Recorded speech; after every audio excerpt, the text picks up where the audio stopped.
초등교회 여러분 평안하셨습니까?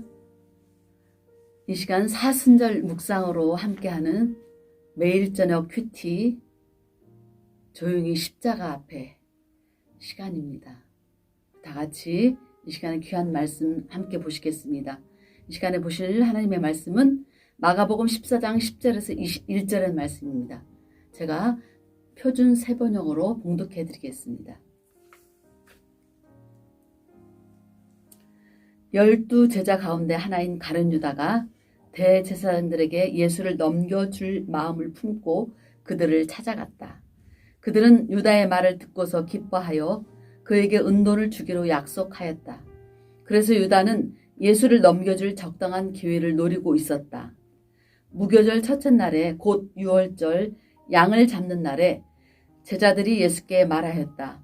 우리가 가서 선생님께서 유월절 음식을 드시게 준비하려 하는데 어디에다 하기를 바라십니까? 예수께서 제자 두 사람을 보내시며 말씀하셨다. 성 안으로 들어가거라. 그러면 물동이를 메고 오는 사람을 만날 것이니 그를 따라가거라. 그리고 그가 들어가는 집으로 가서 그 집 주인에게 말하기를 선생님께서 하시는 말씀이 내가 내 제자들과 함께 유월절 음식을 먹을 내 사랑방이 어디에 있느냐고 하십니다 하여라.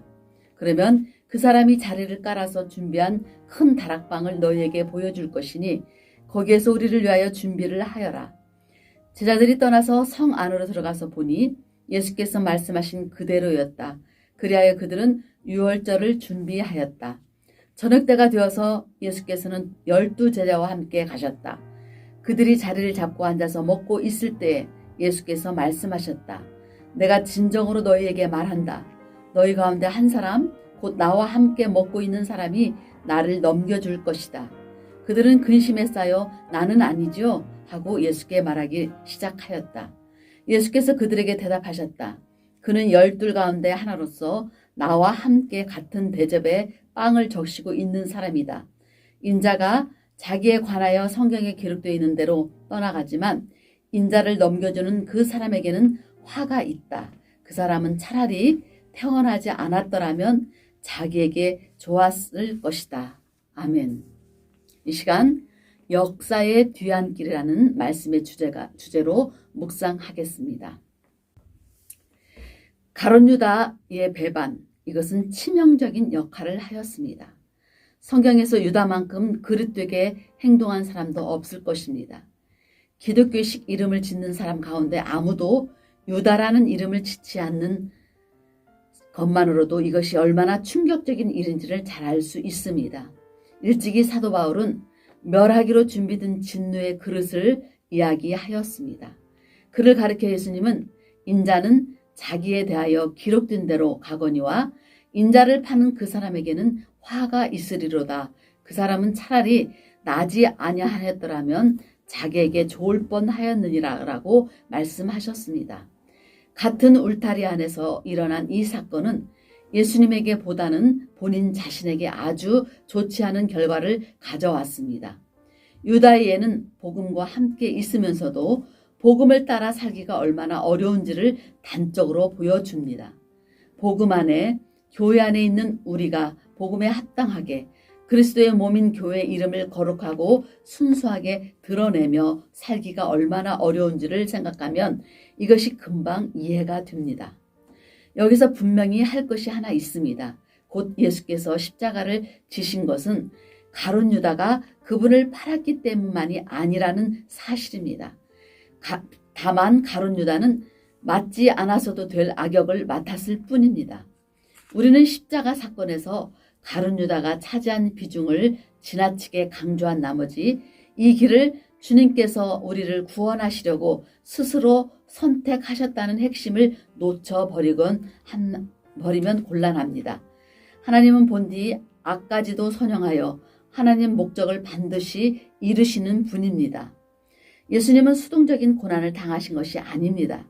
그분은 우리를 구원하는 역사를 능동적으로 만들어 나가셨습니다. 사도 바울은 예수께서 이 일을 위해 당연한 특권과 지위를 스스로 버리셨음을 분명히 하였습니다. 그리스도 예수는 하느님과 본질이 같은 분이셨지만 굳이 하나님과 동등한 존재가 되려 하지 않으시고 오히려 당신의 것을 다 내어놓고 종의 신분을 취하셔서 우리와 똑같은 인간이 되셨습니다. 사람들은 예수님의 역사를 기록할 때 인간이 하는 이 배반과 죄악을 중심으로 육하 원칙에 따를 것입니다. 그러나 믿음과 영성이 있는 사람은 다릅니다.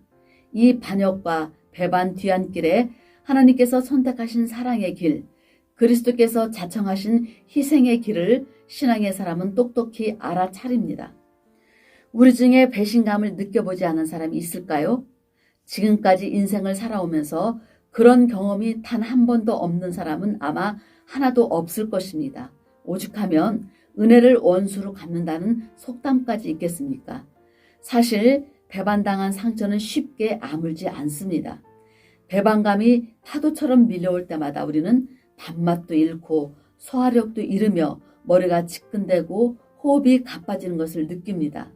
가라앉았다 싶으면 잊었다 싶으면 어느새 슬며시 고개를 쳐들고 생각의 가지에 둥지를 트는 둥 이 배반의 상처는 쉬이 사라지지 않습니다. 때로는 복수심에 불타오르기도 하고 때로는 안갚음을 하려는 자기 자신이 한없이 초라해 보이기도 하여 무시하자니 손해보는 것 같고 드러내자니 또 속 좁은 사람으로 나타나는 것이 몸서리치는 감정이 바로 배반감입니다.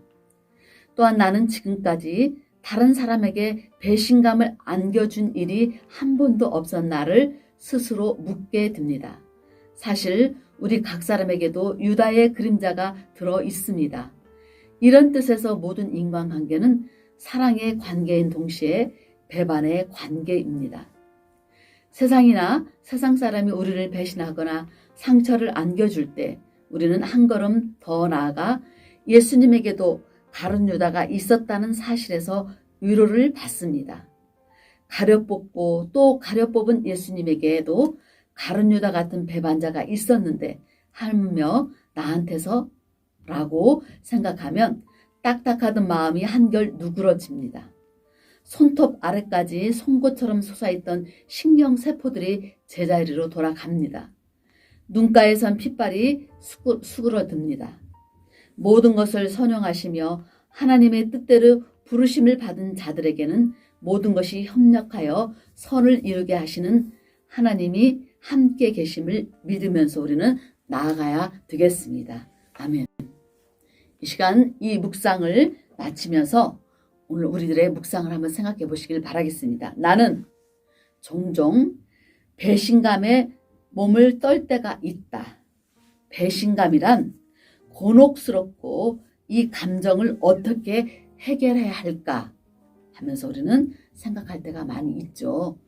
참 우리는 몸서리치면서 정말 벌벌 떨 때도 있었는데 오늘 이 시간 이 귀한 말씀을 다시 보면서 정말 예수님처럼 이 모든 것을 다 우리 마음속에 받아들이고 주 십자가만 바라보고 나아가는 오늘 밤 되시길 바라겠습니다. 평안한 밤 이루시길 기도하겠습니다.